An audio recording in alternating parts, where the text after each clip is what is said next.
Hello, everybody. Welcome. I am not recording this live today because my internet is being crazy on a Monday, and so I'm just doing this as a video on my phone. I'm going to upload it later, and hopefully it still makes it to all of you, all of the people that this information can benefit.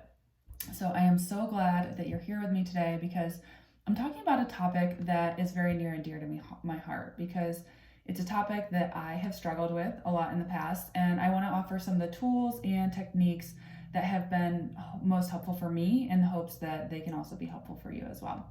And the topic that I am talking about today is seasonal blues and like reintegration, re-entry struggles that occur this time of year in the autumn, especially for those that have been spending a lot of time in the backcountry over the summer, particularly on like through hikes, long distance hikes, or other multi-week and multi-month adventures. And you might also feel this struggle actually, even if you haven't been out on a long trip, but you've spent a lot of times outdoors this summer, hiking, running, biking, rafting, being active, because even if you stay active in the winter months with skiing or some other outdoor activity, you're almost certainly spending less time in the sunlight, moving your body probably a little bit less fresh air, less just like nature around you. And your body's going through a lot of hormonal shifts. So before we dive into the insights or the experiences, tips, tools that I want to share with you today, I want to give you a quick catch up on what's going on with me as it relates to today's topic.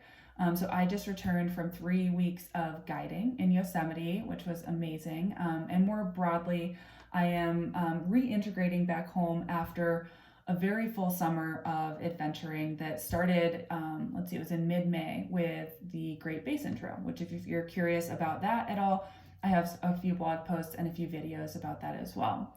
So while it's been really lovely to return to Colorado, especially this time of year with like the golden aspens and the crisp mornings and the snowy peaks, and just all of the coziness of fall, I also know from past experiences that this time of year can be really challenging for me. So the following health strategies are ones that I've learned through over the years, both by implementing them myself, as well as like doing research and learning and just applying things that I've learned in the health space to specifically this time of year to help myself feel better and ease this transition, and also to share it with you guys to hopefully help your transition into the winter months as well.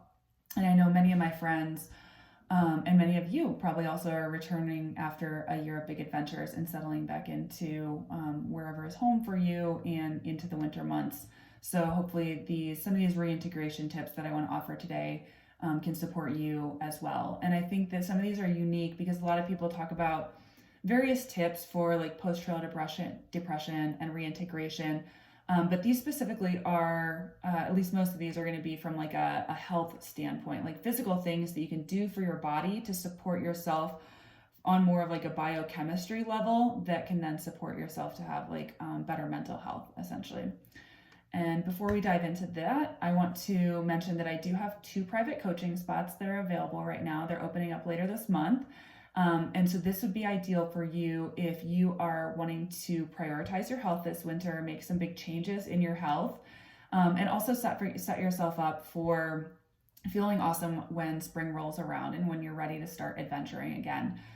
This also would be ideal for you if you are like an aging adventurer and you're wondering how to support your body as it's going through these changes in life right now, and you really want to keep staying active for a long time to come. So that's a lot of people that I work with are like, hey, I'm aging, I'm going through a lot of changes, I want to keep backpacking, rafting, being an outdoor adventurer.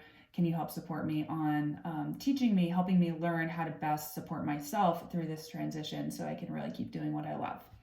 So that is what I love to do. So if that sounds like you, I invite you to reach out and claim one of these spots. I only work with a limited number of one-on-one clients at once, both because I have a lot of other things going on and also because I love to give them all of my energy. When you're working with me, you get a very immersive experience. So if this sounds intriguing to you, I invite you to just shoot me an email or a DM, reach out to me, and we can chat about whether it feels like a good fit. So let's move on to today's topic, how to navigate the reintegration process or the seasonal transition that we're going through. So the first thing is knowing what to expect. So the first part of preparing and working through the seasonal transition is just having an idea of like what to expect and to know that this is going to happen. As I mentioned at the beginning of the call, I now understand that this is part of what happens in the fall for me. And so I double down on these practices that are going to support me. Most hikers and adventurers go through some sort of like post-trail depression period or reintegration challenge. The length and severity has a wide range. Some people might feel in a funk for a few days, while others might experience full depression for a prolonged period that really interrupts their life. And the key is to understanding that there's nothing wrong with you for experiencing this period. Your brain and body are hormonally readjusting to not being outside and exercising all day, every day. So there's going to be this normal seasonal transition, and you can support yourself with the practices we're going to talk about today. The second thing I want to offer is some mindset strategies. So I'm just going to touch on these briefly because I mentioned this is mostly going to be about like physical health strategies that you can use. But I do want to touch on some of the mindset strategies that have helped me. And one of them is being grateful, as just that I've had the experiences that I've had, whether it's a through hike or the different adventures that I've had this summer. So just being grateful that I've had these experiences, and something that helps me with that is to really journal that out in detail of like, these are the amazing things I got to do this summer. I really enjoyed them. I'm really grateful I got to do that. The second one in terms of mindset strategies is seeing this transition into the next chapter as another opportunity for growth, and knowing that every experience that you have, good or bad, is preparing you for something else later in life. When I lean into that energy and that thought, it really supports me in knowing that this experience I'm going through now is just temporary and it's serving me and I'm growing from it. And then I would say the third thing in terms of mindset strategies is approaching this period with patience and surrender. So I know after my first few through hikes, I was very impatient with myself for feeling sad afterwards or not being able to jump right back into like normal life. I tried to avoid difficult emotions by working too much or running all the time, or just like jumping into different things that would distract me rather than just like accepting and being with what I was feeling. And this really only made these like depressive episodes in the seasonal transition more difficult and made it last longer. So I would invite you to approach this, or at least I would say what I've done to support myself is to now approach this period with more patience and surrender, and just like give myself time to process whatever is coming up for me. So those are mindset strategies. And then in terms of the health strategies that I wanted to talk about today to help ease your transition into like autumn, winter months, post-trail life, and to support you and your body's recovery. The first and foremost is to listen to your body.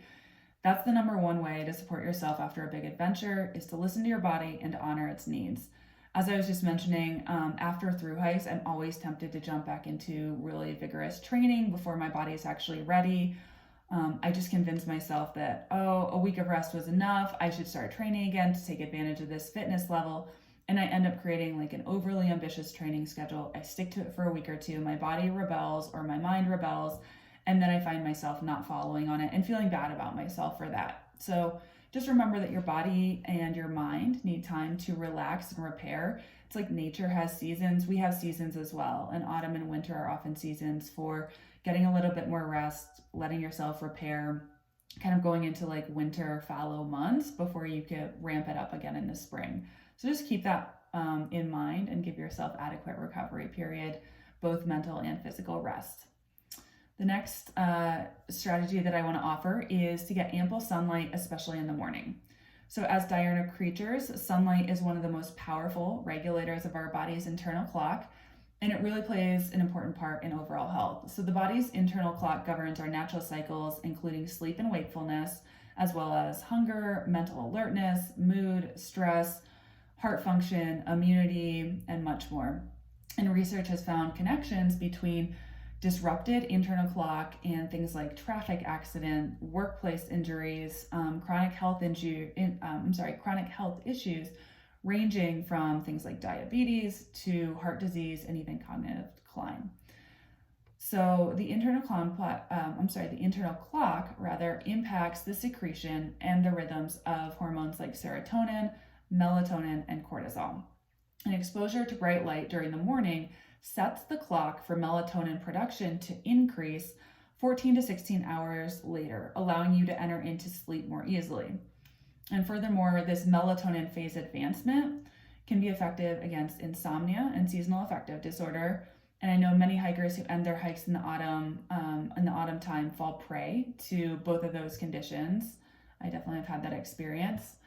Serotonin, which is the precursor to melatonin, is also affected by daylight exposure. So exposure to sunlight increases the brain's production of serotonin, and moderately high levels of serotonin are associated with positive mood and feelings of calm and mental alertness. So that's definitely something that we want. So morning sunlight exposure also resets cortisol rhythm, which should peak a few hours after sunrise and then gradually fall throughout the day, allowing melatonin to rise at night, again supporting deep sleep. So to summarize all of that, daylight exposure, especially at certain times of day, is probably more important than we realize. And it's probably one of the reasons that we feel so good when we're spending so much time in nature and we're getting natural cycles of daylight and darkness, and especially limited exposure to blue light, which can keep you awake at night.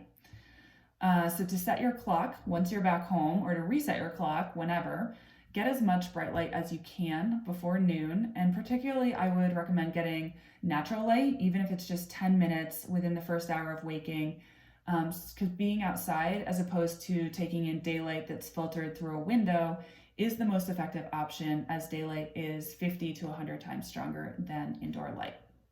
So that was big, but that's number one, is to get ample sunlight, especially in the mornings. So the second tip that I want to offer is to maintain a regular movement practice. We know that the science-backed benefits of regular exercise are many, including like the cardiovascular health, better energy, better sleep, improved mood, better immune function, much more. And in the context of this like reintegration or seasonal transition period, a regular movement practice is helpful primarily for the mental health benefits. And there's no one like right amount or form of exercise for everyone. I would say gauge the right level of intensity for yourself by listening to your body. One guideline that I like to think about is the exercise should energize me rather than drain me. And also I think about my motivation to exercise. And if I'm finding that I am constantly like unmotivated and having to force myself out the door, it's probably an indication from my body that I need a little bit more rest. The third tip I want to offer is to provide yourself with microbiome support during this time. So your gut health directly impacts the health of nearly every other aspect of well-being, including your energy, your immunity, your mood, and your digestion.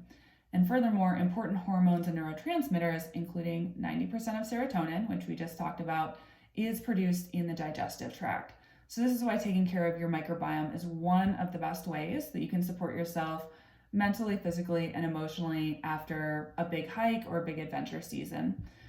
So due to lack of fresh foods on trail and sources of probiotics and an abundance actually of microbiome harming foods on trail, many hikers can benefit from focusing a little extra attention on gut repair during this like reintegration time.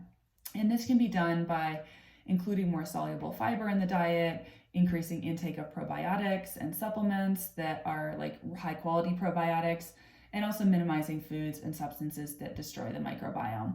And if you're interested in diving deeper on this topic specifically, there's a couple ways. Actually, doing one-to-one work with me would be a great idea if that's available for you, because this is something I focus deeply on with most of my clients. Another option would be to enroll in my Adventure Ready course, which you can find on my website, and that has a whole module on gut repair. And then the last thing that I want to offer, of course, as a tip for reintegration, is eating to nourish your body. And we know that food has the ability to create health or to destroy it. It provides us with, yes, calories, micronutrients, and macronutrients that we need for energy, but also so much more. It helps our bodies reduce levels of inflammation. It affects our mood, our mental clarity, our immune function, and the release of various hormones, and in what amounts and when. It can also help you maintain a healthy body weight and to restore adrenal health after a long distance hike as well. Food is a very powerful source of healing. So to nourish your body with food, I will say just broadly, to not overcomplicate it, focus on consuming nutrient dense whole foods. There's obviously much more that goes into like creating a nourishing diet for yourself, but I want to keep it simple for today and just say focus on nutrient dense whole foods and listening to your body's feedback signals in terms of like satiation and hunger and things like that. And if you want support on how to nourish your body, specifically how to personalize like diet recommendations and determine what's best for you, or support on any of these components, really, I will also mention that private coaching would be a good fit for you. And again, I have 2 spots that are open right now. So if you would like to claim one of those, just shoot me a DM or an email, and we can talk about what your specific goals are, what your specific challenges are, and whether or not it would be a good fit for you. So that is all I have for you today. Again, thank you for being here. Go ahead and if you have any questions about any of this, post them in the comments below. I will come back and check it later, and I will see you all next time.